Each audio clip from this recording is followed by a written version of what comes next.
Morning दोस्तों, बहुत स्वागत है आपका डेली करंट अफेयर्स की इस वीडियो में। और आज डिस्कस करें हम 25 अक्टूबर के करंट अफेयर्स। सबसे पहले देखेंगे हम जो हमने कल आपसे क्वेश्चन ऑफ द डे पूछा था। तो कल पूछा गया था अंतर्राष्ट्रीय निर्धनता उन्मूलन दिवस कब मनाया जाता है, इसके बारे में आपको बताना था। तो इसका सही जवाब क्या होगा आपका 17 अक्टूबर को मनाया जाता है क्या आपका अंतर्राष्ट्रीय निर्धनता उन्मूलन दिवस। ठीक है, अब देखते हैं आज का पहला क्वेश्चन।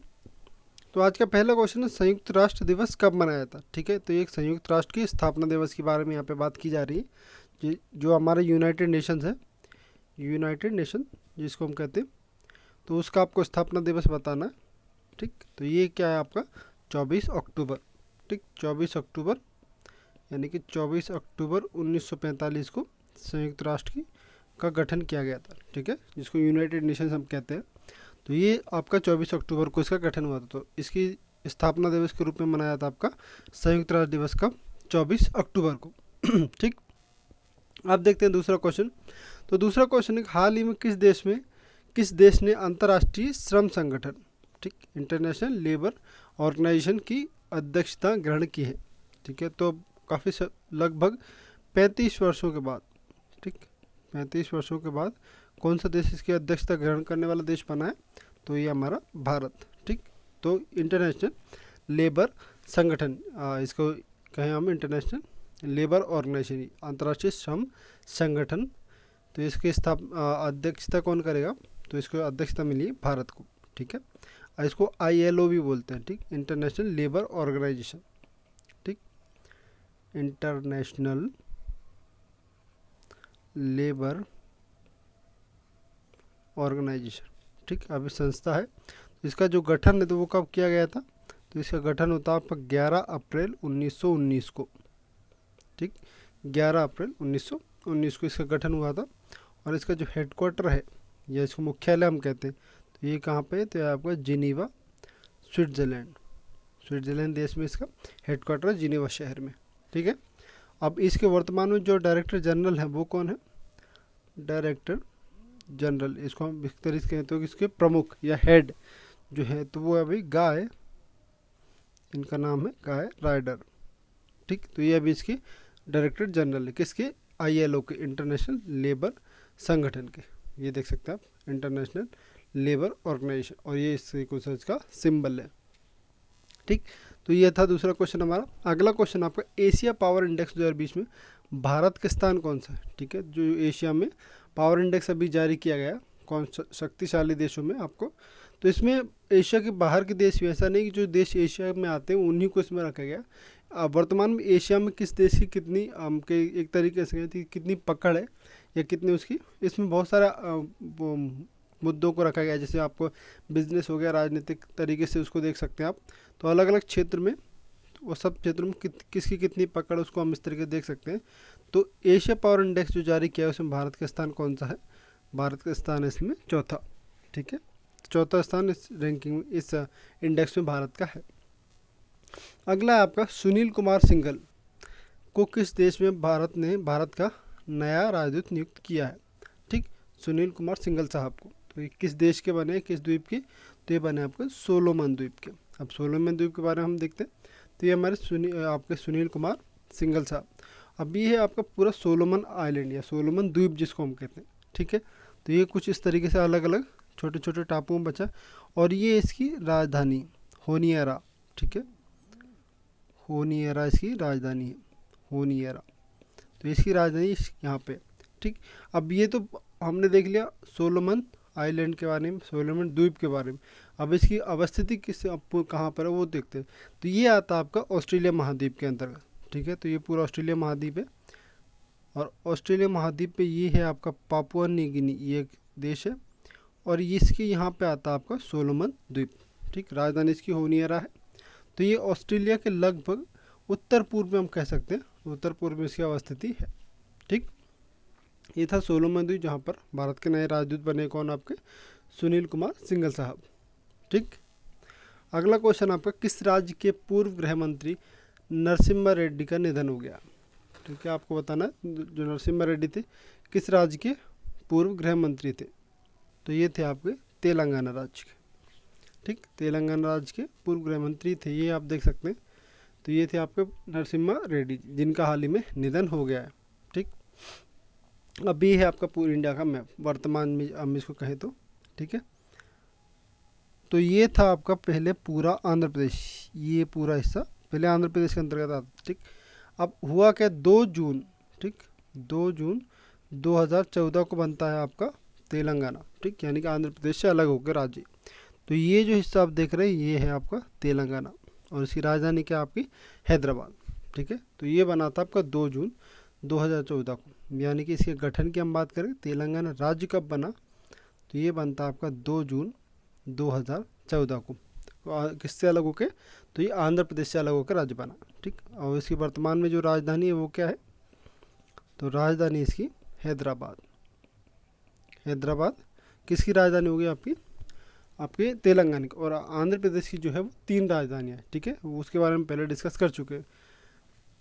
अगला है आपका, तो ये राज्यपाल कौन बने हैं, यानी कि अभी कौन है यहाँ पे, तो ये है आपके तमिलसाई सुंदररंजन। ठीक, तो ये अभी आपके वर्तमान में क्या है, आपके राज्यपाल हैं ये आपके तेलंगाना के। ठीक है, सीएम यानी कि मुख्यमंत्री कौन है, तो सीएम आपके के चंद्रशेखर राव। ठीक, चंद्रशेखर राव, तो ये वर्तमान में क्या आपके सीएम है। ठीक, अब यहाँ पे द्विसदनीय पद्धति। ठीक है, यानी कि यहाँ पे जो विधानसभा भी है और विधान परिषद भी है, जिसको हम लेजिस्लेटिव असेंबली और लेजिस्लेटिव काउंसिल कहते हैं। ठीक है, तो दोनों की जो संख्या है, यानी कि विधानसभा में 119 सीटें हैं और विधान परिषद यानी कि लेजिस्लेटिव काउंसिल वहाँ पे आपकी 40 सीटें हैं।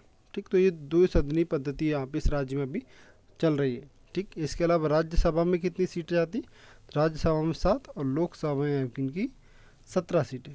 ठीक, 17।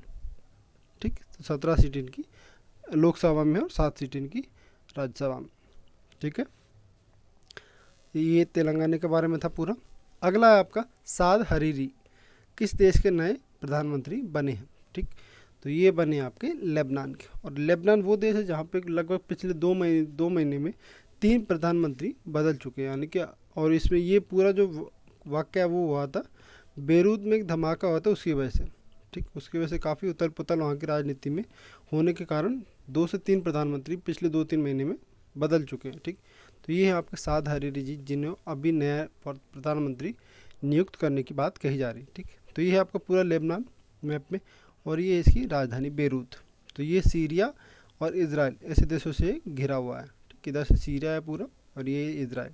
और ये देख सकते हैं आप, ये है पे गोलन हाइट्स या इसको गोलन की पहाड़ियाँ भी कहते हैं। तो ये इस क्षेत्र में यानी कि लेबनान, इजराइल और सीरिया और जॉर्डन। ठीक, तो इन सब देशों के बीच में काफ़ी विवाद का विषय है ये जो हिस्सा है गोलन की पहाड़ियाँ। ठीक है, और ये जो आपका लेबनान है ये किस सागर से लगा है, आपका मेडिटेरियन से, यानी कि भूमध्य सागर से भी ये इसका पूरा हिस्सा एक तरीके से पूरा लगा हुआ है। ठीक, तो ये लेबनान के बारे में था। अगला आपका गिरनार रोपवे का शुभारंभ किसने किया। ठीक है, गिरनार रोपवे हाल ही में शुरू किया गया, तो इसका शुभारंभ किसने किया ये आपको बताना है। तो गिरनार इसका शुभारंभ किया आपका प्रधानमंत्री जी ने, यानी कि नरेंद्र मोदी जी। ठीक, तो ये देख सकते हैं आप, ये है गिरनार रोपवे पूरा। और ये कौन सा क्षेत्र है, तो ये जूनागढ़ जिला है जिनका, गुजरात का जूनागढ़। ठीक, जूनागढ़ गुजरात, तो वहाँ पे ये इसकी अवस्थी है। और गिरनार एक पर्वत है। ठीक, ये माउंट गिरनार देख सकते हैं आप। तो यहाँ पे श्रद्धालु और पर्यटक उस तरीके से इसको बनाया गया है। ठीक है, जो गिरनार पर्वत यहाँ पे टूरिस्ट भी आते हैं, तो उनकी पहुँचने के लिए, तो ये चोटी तक पहुँचने के लिए इस रोपवे का इस्तेमाल किया जाएगा। ठीक है, और इसमें लगभग ये 8 लोगों को ले जाने की क्षमता होगी, 25 से 30 केबिन होंगे। ठीक, ये आप इस तरीके देख सकते हैं, ये टावर ये से जाते हैं, इनको बोला जाता है रोपवे। ठीक है, तो इनमें ये देख सकते हैं आप, ये पूरी जानकारी रोपवे के बारे में है। ठीक है, तो ये किसने शुरू किया, आपका प्रधानमंत्री द्वारा गिरनार रोपवे का शुभारंभ किया गया। चलिए आगे बढ़ते हैं। अगला है, प्रधानमंत्री ने किस राज्य में किसान सूर्योदय योजना का शुभारंभ किया है। किसान सूर्योदय योजना किस राज्य में शुरू की, तो ये किया आपकी गुजरात में। ठीक, अभी है आपकी पूरी किसान सूर्योदय योजना। और इसका संबंध किससे है, तो जो खासकर जो किसान वर्ग होता है, किसान के लिए तो जो सिंचाई के लिए जो बिजली की आवश्यकता होती है, तो उसका समय यहाँ पे निर्धारित किया गया, यानी कि सुबह 5 बजे से लेकर रात 9 बजे तक ये बिजली दी जाएगी। ठीक है, तो ये बाकी डिटेल इसके लिए किसान सूर्योदय योजना के लिए। तो ये किस राज्य के लिए शुरू की आपकी, तो ये है आपकी गुजरात के लिए। और गुजरात की राजधानी क्या है, गुजरात की राजधानी है आपकी गांधीनगर। ठीक, गांधीनगर वर्तमान में यहाँ की राजधानी। और गवर्नर यानी कि राज्यपाल कौन है, राज्यपाल आपके आचार्य देवव्रत। ठीक, तो ये आपकी वर्तमान में राज्यपाल हैं। सीएम यानी कि मुख्यमंत्री कौन है, तो विजय रूपाणी जी। ठीक, तो ये वर्तमान में आपके कौन है, सीएम है। इसके अलावा विधानसभा में कितनी सीटें, तो 182 सीटें विधानसभा में। राज्यसभा में इनके पास आती हैं 11 सीटें और लोकसभा में इनके पास है 26 सीटें। ठीक, अगला क्वेश्चन आपका, विश्व पोलियो दिवस कब मनाया जाता है। विश्व पोलियो दिवस के बारे में आपको बताना है। तो ये हर वर्ष मनाया जाता है आपका, ठीक, यहाँ पे 24 कर लेंगे आप, इसमें ऑप्शन नहीं लिखा, 24 अक्टूबर को मनाया था, 24 अक्टूबर। ठीक, तो 24 अक्टूबर, ये मिस प्रिंट आपका 24 कर लेंगे आप। तो 24 अक्टूबर को मनाया जाता है हर वर्ष का आपका विश्व पोलियो दिवस। ठीक, 24 अक्टूबर 2020 को विश्व पोलियो दिवस। इसमें पोलियो की बीमारी से संबंधित जागरूकता फैलाने के लिए तो ये दिवस हर वर्ष मनाया जाता है। लेकिन 24 अक्टूबर को हम क्या मनाते हैं, वर्ल्ड पोलियो डे या विश्व पोलियो दिवस। ठीक, अब देखते हैं आज का आपका क्वेश्चन ऑफ द डे। आज का क्वेश्चन ऑफ द डे है आपके लिए, राजेश्वर राव को किस बैंक का डिप्टी गवर्नर नियुक्त किया गया। हाल ही में इनकी नियुक्ति की गई है इसके बारे में हमने पहले चर्चा भी की है। तो आपको बताना है किस बैंक के डिप्टी गवर्नर नियुक्त किए गए हैं। ठीक है, इसका आंसर आप कमेंट बॉक्स में ज़रूर दें और वीडियो पसंद आती है तो लाइक से ज़रूर करें। इसके अलावा वीडियो के पीडीएफ आप दोनों ग्रुप से, व्हाट्सएप टेलीग्राम ग्रुप से जुड़ कर ले सकते हैं। उसकी लिंक आपको डिस्क्रिप्शन में मिल जाती है। कल मिलते हैं नई वीडियो के साथ, तब तक अपना ध्यान रखिएगा। धन्यवाद।